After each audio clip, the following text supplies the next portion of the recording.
Back at it again, 365. Shake my hand, ladies and gentlemen. Welcome to episode 23 of the Money Heist 365 podcast, where I read to you a chapter a day at its most minimum, sometimes two chapters if they're short, of a very good book, a book about finance, a book about wealth building, a book about your psychosis, your consciousness, all things relating to how you can better where you are now for where you are going. We believe in this particular podcast, you only know what you know. And because you only know what you know, you only operate at the level of knowledge. So the more we read, the more we know, the better our areas of our lives where we operate in. We will specifically focus on all things finances as we roll out this podcast.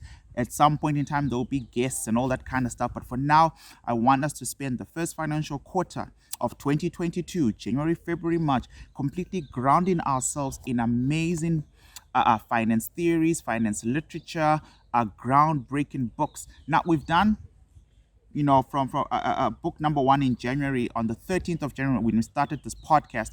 Our very first book was The Science of Getting Rich, which was brilliant. I really would advise you to go back and listen to those chapters. And the very next book that we did was The Richest Man of Babylon, right? Science of Getting Rich created the correct mindset that is needed in acquiring wealth, the doing ways in a very specific way. In fact, the argument in that book is there is actually a science of getting rich. And what that means is there is a practical, methodological, step-by-step process that when followed, you are bound to be rich. And I always tell people, these are not my opinions, right? These are just books I've picked up because I used them in my life, a couple of years ago, and I relied on their teachings. And I think you should do the same. In fact, religiously follow what is being said in this book to try and prove these amazing authors wrong, right? Because what will happen is, in the event you can't prove them wrong, you are going to create wealth if they are right. So the Science of Getting Rich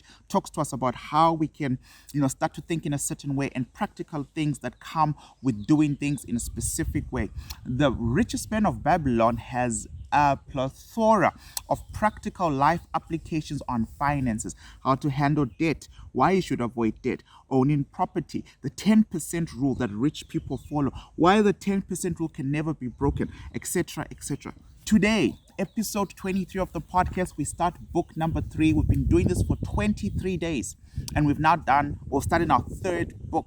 So when you say things at the beginning of the year, this year I want to read more, and then at the end of the year you haven't even picked up a single book, this is one clear, obvious way to circumvent that, right? The podcast. My job is to simply read to you. Your job is to retain this information, use this information, and grow from this information, right? So I really, really, really, really hope you're enjoying this journey with me, and this podcast will grow together, right? So we're looking at Happy Money, the Japanese art of making peace with your money, by Ken Honda.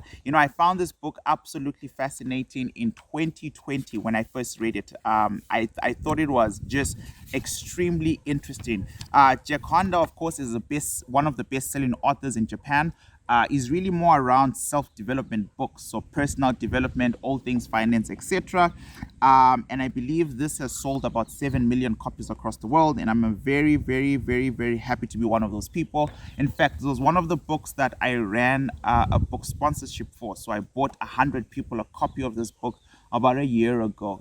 After I read the book myself, I thought it was absolutely life-changing, and now we're going to do it together right here in the podcast, if you're watching on YouTube or if you're listening on Spotify, right? So today, because it's the first time we're going through this book together, I'm just going to read to you the preface and the introduction chapter, right? And then tomorrow, we'll then get into chapter 1, chapter 2. And the preface and introduction chapter are absolutely important, right? Like, the author is setting the scene. So without further ado, I am outside today. It's a little bit windy, so I hope my audio is loud and clear.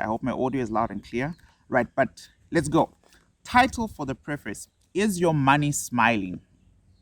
A few years ago, I had a unique experience that became the inspiration for the concept and the title of this book. A woman whom I just met at a party asked if she could take a look at my wallet. As shocking as this question might be to some, it isn't particularly uncommon in Japanese culture to ask to see the contents of someone's wallet. And since there were many people in the room, I wasn't afraid she would run away with my identity or my money. So, with little hesitation, I handed her my leather wallet. I was a little startled, however, she immediately went for the cash and began taking out the large bills. This one's okay. This one's good. This one's good too, she said quietly to herself as she assessed each bill. For a moment, I thought she was searching for something in particular. Perhaps there are special symbols or markings on the bills, but soon I realized she wasn't looking for anything of the sort. Then she shocked me again and began sorting the bills in a way I had never seen before. Good job. All of your money looks good, she said as she put the newly organized money back into my wallet and handed it back to me. Just a heads up, guys, I own two big Rottweilers. They are somewhere in this yard, but at some point, if they realize that I'm outside, they will want to come and get hugs and kisses and bark at other things. So I do apologize for that, but it's just a lovely morning to be outside. Right, so good job. All of your money looks good, she said, and she put the newly organized money back into the wallet and handed it back to me. That's great news, I said, confused yet somewhat relieved to have passed the test. But if you don't mind me asking, what were you looking for? Oh, I was checking to see whether or not your money was smiling.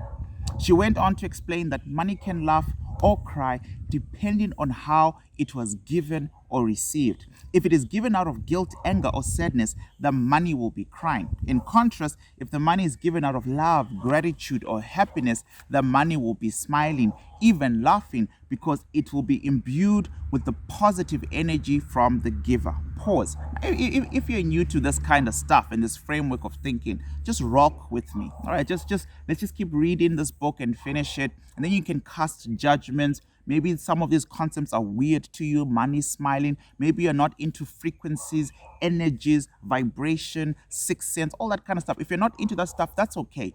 But let's judge the author based on the final product of the book. So I don't want you to just kind of like tap out, and then all of a sudden just phase out and wait for the next book. This is important for your life, right? So let's continue. So then he says, money has the ability to smile or cry. Money changes when it's given with a certain energy or feeling. What?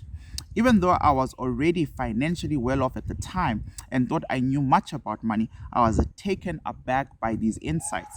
You see, I'd always been very fortunate with money. At the age of 20, I made a choice to be happy and wealthy by the age of 30. Okay, so if you're following the podcast, at the age of 20, I made a choice to be happy and wealthy by the age of 30. He made a choice. That's all it took. He made a choice. Interesting. Right. So I started my own consulting accounting business, and during my 20s, I helped many people with their financial and business needs. In the process, I did all right. In fact, well enough that at the age of 29, my wife and I just welcomed a newborn baby girl into our lives. I had the freedom to decide to stay at home and raise her. Those were the happiest days of my life, and it was the best decision I ever made, not just because I was able to spend as much time with my daughter as possible, but also because it was with her that I discovered my second career, helping millions of others lead happy, prosperous, and peaceful lives. It all happened when I was at the park with my daughter on a gorgeous day. We were happily playing when I saw a mother and a young daughter who was about the same age as my own daughter fighting. The mother was so distressed and in a hurry. She yelled, "Your mom has to go to work, so let's go home." But the little one kept saying to her mother, "We just got here. I want to play more. Please." After a few minutes of battle, the reluctant little girl was dragged by her mother back home. I felt so terrible for the girl and her mother. I knew that if that mother had a choice, she would have wanted to stay in the park too. After all, it was a beautiful and sunny day. What parent wouldn't want to be outside playing with their child? At that moment, I decided I needed to do something. I wanted to help not just this mother, but all parents and people struggling to make ends meet. I wanted to take away her pain, stress, and frustration. So that very afternoon, After my own daughter was tired of playing, I decided I would write a short essay that would impact the wisdom I had gained over the years about making money and becoming prosperous. When I first began, I thought I could write only 5 pages, but when I was finished for the day, I was amazed to see what I had written: 26 pages in one sitting. I got so excited that I printed the essay out. I stapled the pages together and immediately started giving them away to my friends. To my surprise, they loved it. Soon, strangers began to call me and say they had heard about it and wanted copies of their own. So every day for several days, I printed copies, stapled them together, and sent them to whoever wanted one. However, I quickly tired of stapling booklets together each day. After complaining to a friend about the process, he suggested a local printer. The salesperson at the phone talked to me into ordering a 3,000 print run to cut down on costs, and without thinking, I said okay. Before I knew it, 2 trucks came to my home to drop off what looked like warehouse full of boxes. You can imagine my wife's face when she saw the pallets of books which filled an entire room in our house. Being the nice person she is, she forgave me, sort of. She would let it slide, and this one time, with one caveat, I had a month to get rid of all the boxes. So did I do? So what did I do? I started handing the booklets out to everyone I knew and people I didn't. But when they were all gone, I continued to get requests and orders. At first, I didn't know if people were requesting them because the content was good or because it was free. Nevertheless, I knew I was onto something. When I reached 100,000 copies given away, I definitely knew at that point a publisher actually called me and asked if I would be interested in writing an entire book. My first response was, no way, I'm not a writer. But the publisher was insistent. You have all the time in the world, why don't you give it a try? I couldn't argue with his point. My daughter was on her way to kindergarten soon. Then what was I to do with all my time? So basically retired at 30. I guess I could write. And that's what I did. Since that fateful day on the playground, I've published more than 50 books and sold almost 8 million copies in Japan. Not bad for a retired dad who had no idea on the playground with his daughter. What began as a stroke of insight and an urge to help out a struggling working mother turned into the only career, not only a career, but my purpose in life. That purpose I realized was to help others and for them to find theirs and to become prosperous and free in the meantime. Needless to say, after writing 50 books, I thought I had this money thing pretty much figured out. But when my friend, the mysterious wallet woman, handed me back my wallet, I got thinking again, just as I had done all those years ago back in the playground. This time, I started to think about money as energy. All right, so 50 books, guys. Why not do all of them in the podcast in the next 3 years, right? So Ken Honda is a brilliant author. I must tell you that up front. I love his work. Now, money as an energy. Holding the wallet my friend had just returned to me, I thought, what a relief. All the money I have earned over the years received came from happy people, grateful and joyful people. I then thought briefly about how I earned my money. Yes, I had indeed received all my money through service. I had helped others become successful, wealthy, and empowered. I had helped others gain a sense of peace, joy, and gratitude. I thought how the people who paid me felt when they read my books and attended my seminars and workshops throughout the world. I'd given seminars to thousands of people at a time. When I thought about my books and how many people had changed their own lives because of them, they changed jobs, got married, had babies, left unhappy or toxic relationships. I have had from many who have started their own businesses. Some even have grown their businesses from nothing to publicly traded companies. I have also heard from others who didn't become fabulously wealthy but who felt rich, were very happy no matter what their bank statements reported, no longer affected by money related stress. They were free to take out a new lease on life. Although I had often called a money guru or a money healer, my real job over the past decade, I realized while standing there and looking at my wallet, had been to help others find the tools they already possessed within themselves to heal their own lives and relationships with money. Then it occurred to me that yes, all the people who had given me their money had infused it with these feelings of gratitude and joy, so much happy energy. All this smiling in my wallet was there because of others. Of course, money is energy. Then I began thinking about my own feelings and the energy I pass along to others when I use money. I stood there for a second and realized there are so many emotions wrapped up in money. So many of us walk around with all this energy, and it impacts not only us but others as well. While like to think that money is just a number or a piece of paper, but it is much more than that. Money brings with it so many emotions, more than we even realize, even when we are aware of it, such as when we feel stressed about our endless stacks of bills or meager paychecks or a lack of savings for the future. We often think we are powerless. We feel hopeless and defeated. We even feel resentful and jealous of others who have more than us. We may give up trying to earn more or receive more. Instead, we say things like, that's just the way it is, and there isn't much we can do about it. So many of us think of money as the enemy, this dark force that is keeping us from living the life we're supposed to have or doing the things we love. So few of us see the potential that money has to bring to us joy, gratitude, and happiness, especially when we give it away freely and with the same positive energy as we receive it. After my friend, the mysterious wallet woman, gave me back my wallet, I looked down and noticed the cash tucked safely away in the pocket and got me thinking. So much money exists in the world. There is so much money out there right now, spreading happiness and love, but so much is also spreading sadness and fear.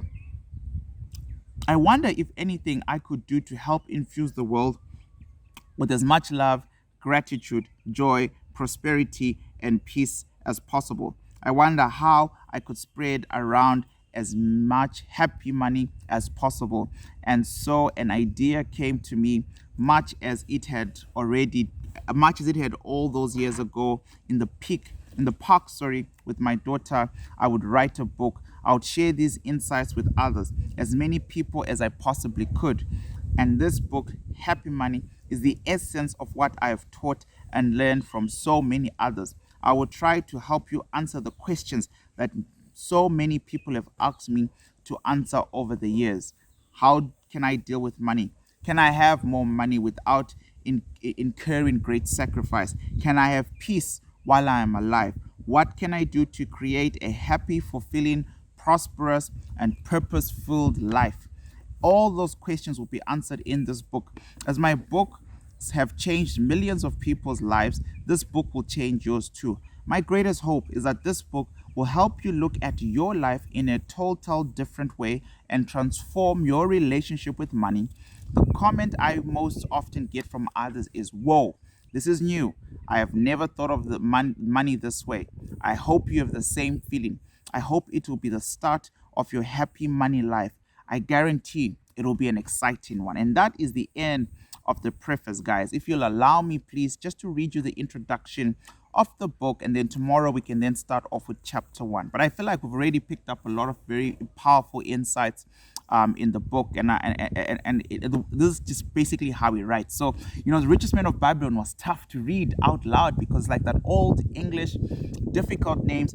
But Ken is writing one-on-one, so he's literally talking to you, right? So you're reading and he's talking to you, and the impact or the effect of the podcast is it almost feels like you're in a seminar when I read these things out loud, right? And I'm almost like channeling, Ken through this, right? So, anyways, introduction: happy money and unhappy money. These are the two kinds of money. There's happy money and unhappy money. Happy money is the kind that a 10-year-old boy uses to buy flowers for his mom on Mother's Day. Happy money is when parents gladly pinch pennies in order to save an extra few dollars each week to be able to send their kids to soccer camp or to take piano lessons. There are so many ways regular old money can become happy money. Helping struggling family without a family member out of a bind. sending a few dollars to those affected by a hurricane, raising money by selling cookies for a homeless shelter, investing in a business or community project, receiving money for work and services from satisfied clients. And I think that's a big part for me, why I do the academy. All right, why our price points are a little bit low for the work we do. It's the feedback, the damn, I can now read markets, thank you so much, etc., etc. That's you can't beat such an amazing feeling. Now, all the money circulated with love and care and friendship is happy money. All the money that is circulated with love and care and friendship is happy money. Happy money makes people smile and feel loved and cared for deeply. It is in many ways an active form of love, a way in which people can see, feel, and touch. Often, money can help others in a way that nothing else can. For example, when someone is going through a major hardship like losing their entire home to a fire, thoughts and prayers and good vibes will get them only so far. However, I guarantee you that money will help a family get back on their feet, buy them food, and give them temporary roof over their heads in a way that good vibes just can't. Conversely, unhappy money is the kind of money you use to begrudgingly pay your rent, your bills, and taxes. We don't have to stretch our imaginations too far. We have all experienced forms of unhappy money. Paying or receiving money as alimony after an ugly divorce, receiving a salary from an employer for a job you don't like but you can't bring yourself to leave, unwillingly paying off credit cards and huge interest rates or debt, are receiving money from someone who resents paying you, like an unhappy customer who says you don't deserve it, but I'll pay you anyway to honor the contract. Stealing money from anyone is unhappy money. You know, the books we've been doing and the science of getting rich, there is a very important principle that Wattles, the author of the first book we did, repeats time and time again. And it's a life principle. You must always give in service more than you take from someone in cash. All right. Yes, it's going to sound like you're cutting into your profits. Yes, cutting margins. But if your service is good, make sure your service is always has more impact on that person's life than the cash you're charging. Like, however you decide to figure that out in where you work and how you work is up to you. But stealing money from anyone is part of unhappy money. But I'm just linking this to book one. Money circulated in frustration, anger, sadness, despair is unhappy money. This kind of money makes people stressed, desperate, aggravated, depressed, and sometimes violent. It deprives people of their dignity, self-esteem, gentleness of heart. Whenever you receive and spend money, you do so with negative energy because it becomes unhappy money. Choosing your flow.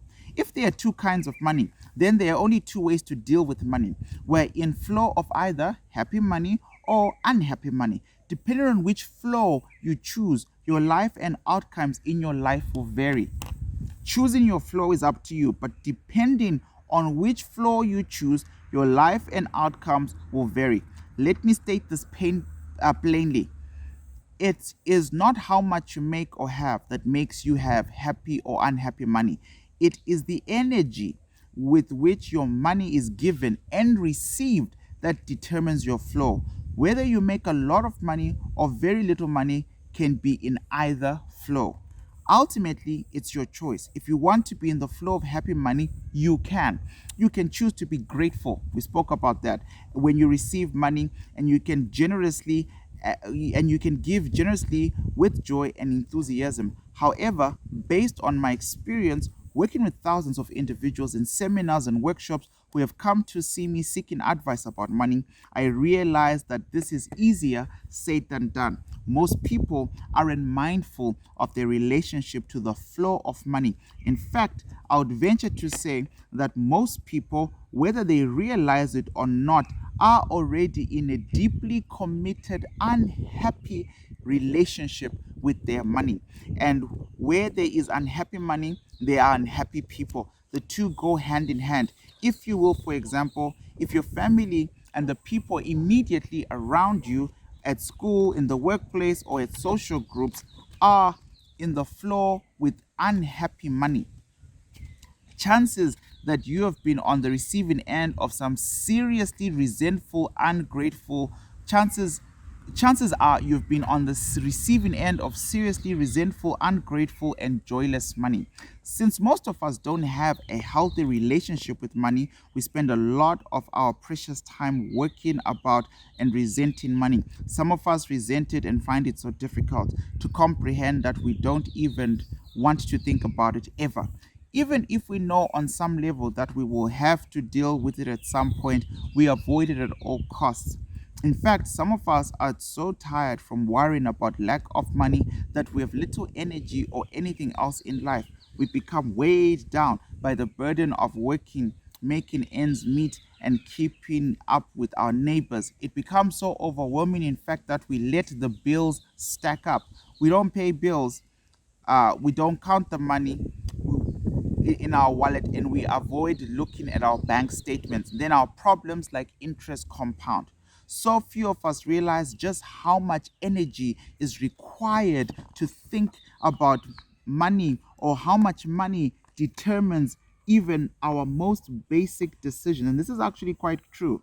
I mean, I steer clear, so much clear, so far away from people who tell you that money is a terrible thing, right? Like misquoting scripture or whatever. Money actually influences 98% of most of our livelihood decisions.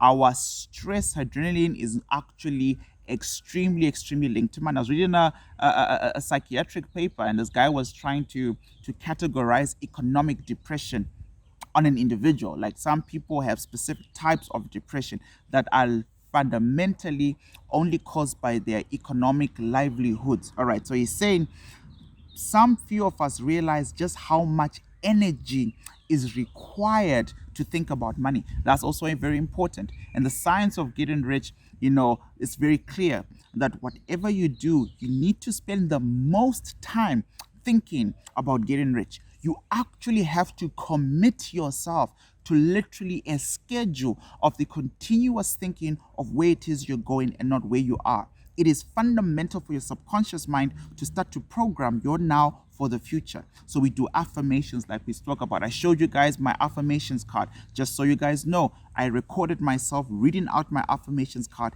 and that's the only music on my phone. So when I take walks, I'm listening to myself, reaffirming myself that I will make 500,000 US dollars by the end of the year, because I must keep that one thought at the center, no matter what happens in my day-to-day life. If I'm a trader, by the way, for those of you who don't know, some days I have losses in the market, some days I take profits, some days I do nothing, right? My issue isn't the day-to-day tracking of the markets. My issue is at the end of the year, when I am done with all the ups and downs of the markets, I am a consistent, profitable trader. But that's not enough to just want that as a wish. I have to stay focused on that thought. Once again, I'll read from the author.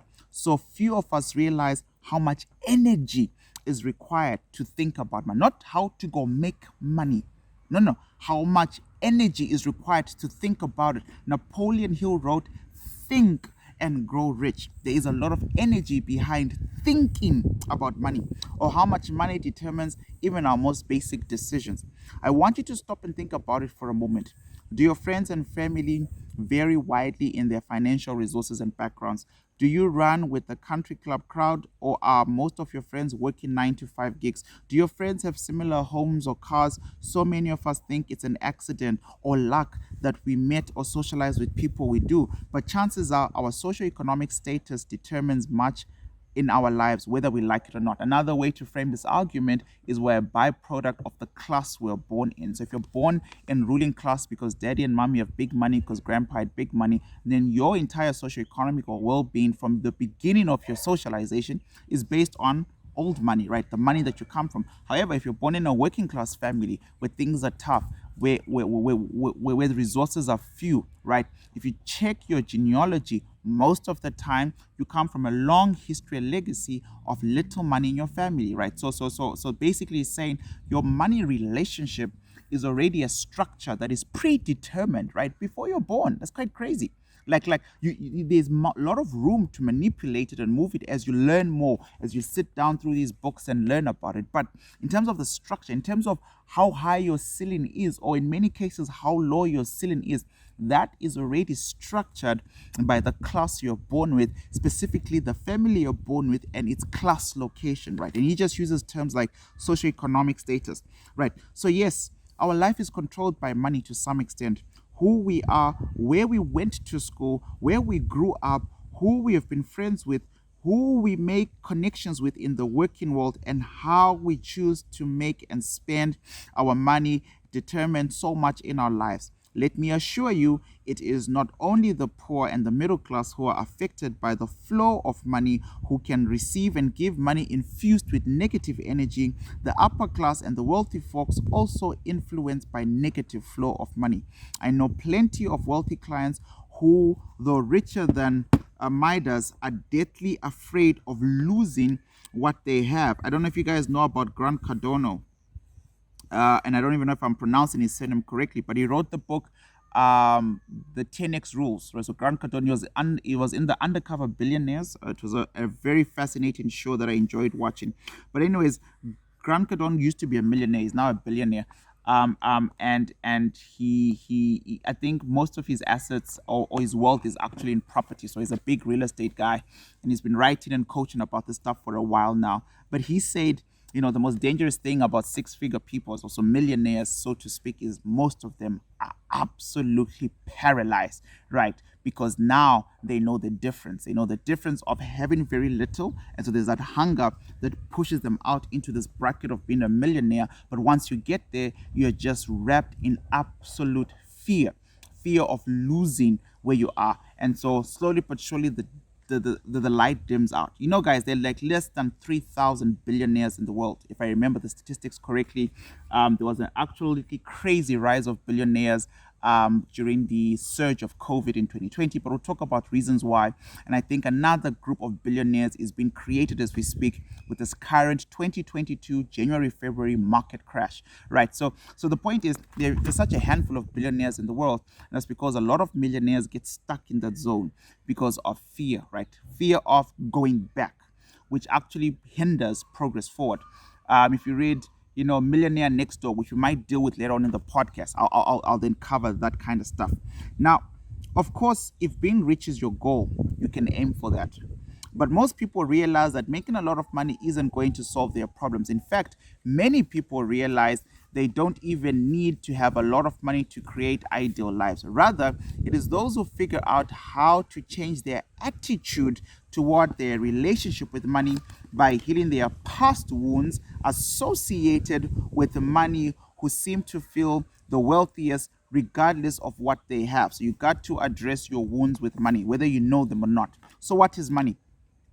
During the last half of my career, I focused on healing the money wounds that people have. Most people realize that these wounds are how they were. When most people realize what these wounds are, how they occurred, and how they have affected their daily lives, they start to create healthy priorities in their life. If you heal the pain you have about money, your financial situation will absolutely change, and dramatically so. Your money, and hence your life, is a reflection of your beliefs about money. That's important. Your money, all right, your money and your life is absolutely a reflection of your beliefs about money. There's another book that we're going to do in the podcast, Atomic Habits, and basically your weight, your bank account is an accumulation of small decisions of your standard. Yes, life is unfair. Yes, you can't control the class you're born in. Yes, you can't control the family you're born in. You can't control unemployment and all that kind of stuff. And we can ran through all these valid reasons that absolutely exist and affect our financial status quo. But your money and your current standard of living is a direct reflection of your life, all right, or of your beliefs of your life. And at least for now, that's what this author is saying. And we should take him at word value until we get to a point where we can absolutely prove him wrong. Now, if you believe it is something that can be used for good, that is abundant, that can be given and received freely, your outer life will begin to reflect that inner change. But if you hold on to negative mindsets and false beliefs about money, that it is evil, that it creates drama, that it is the root and cause of all that is bad in your life, you can bet that your outer reality will also reflect this inner monologue. All right, so that's very important. Now, early experiences with unhappy money is the next subsection in this page here. Although I never intended to become a writer who helped people with money, my quest for happy money started when I was very small. When I was at an early age, money had a huge impact on my life. In many ways, the lesson learned as a child have stuck to me till this day. My father was an accountant with a successful private business. When his clients were visiting, it was my job to wait on them and serve them tea. I was amused. I amused myself by finding opportunities to ask all these experienced businessmen questions they did never expect an 8-year-old boy to know anything about. Many didn't know how to react when I started inquiring about that month's sales profits, return on equity, turnout ratio, or shareholder incentives. It was a fun hobby. At a certain point, I started to notice that although some of my father's clients started off wearing somewhat shabby clothes, over time they began walking in with nice suits and expensive shoes. Many upgraded their cars while they were at it. At the same time, I observed that others seemed to be moving in the opposite direction. Even among the clients who appeared to be wealthy, eventually it became apparent to my 8-year-old self that most people could be divided into two general types: irritated, rushed, and busy. Does that sound familiar? Irritated, rushed, and busy, and then there is peaceful, content, and happy. One afternoon, something occurred that shook me to the core and has remained with me ever since. I came home from elementary school to find my otherwise stoic father crying.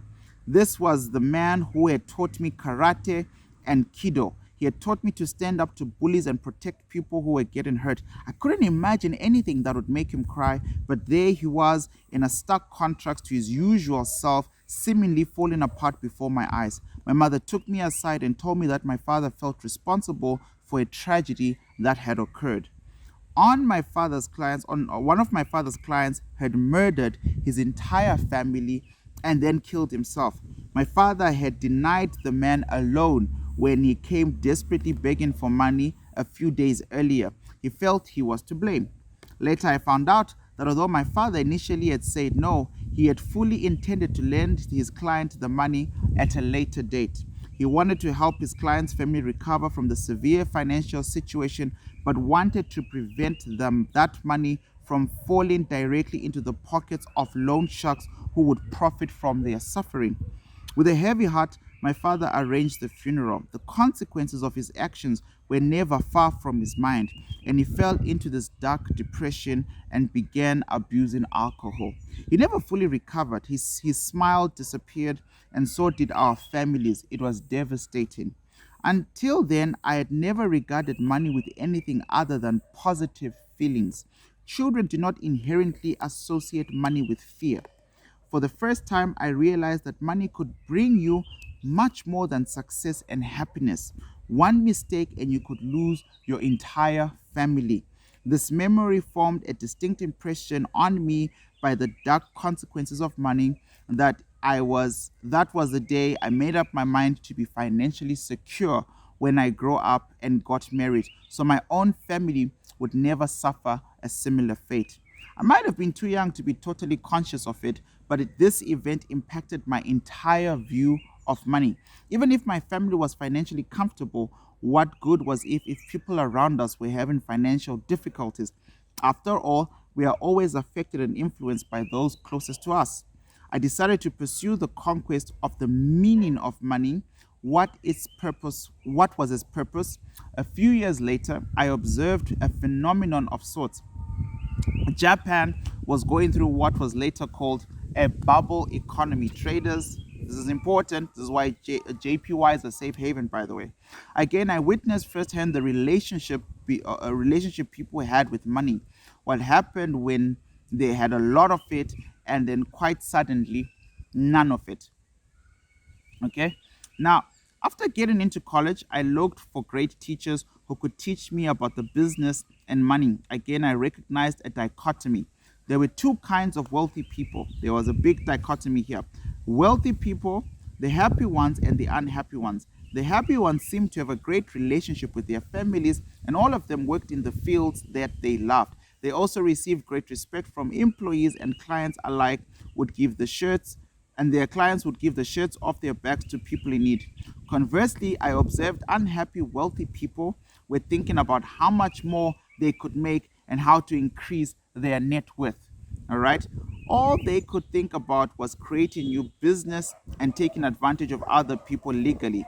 They were classic two-faced con artists. They tended to treat their employees poorly and were rude to waiters and drivers, but behaved well with those who could give them the money or do something to help them get ahead. What made the two so different?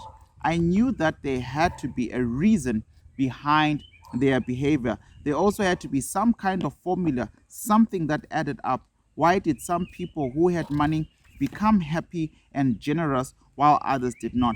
Little did I know that that was the beginning of a lifelong pursuit of happy money. And ladies and gentlemen, we are done with today's episode. I did read for you guys the full preface and the entire introduction. Tomorrow, join us for another episode. It is a Saturday, but I will be here to read to you as we look into chapter 1. What does money mean to you, and solving the mystery of money. Stick with me through this. Stick throughout with the book. Watch every episode. Check out the previous books that we've just done. Imagine how much information you will have by the end of the year if all I do is just show up and read a chapter a day to you. Imagine what that knowledge means for you. You only know what you know, and you only operate at the level at which you know. The more you know, the higher your capacity to operate. And that's the whole point of the 365 Money Heist podcast. I appreciate you. Shake my hand one more time. Shake my hand in Spotify. I'll see you guys tomorrow. Peace.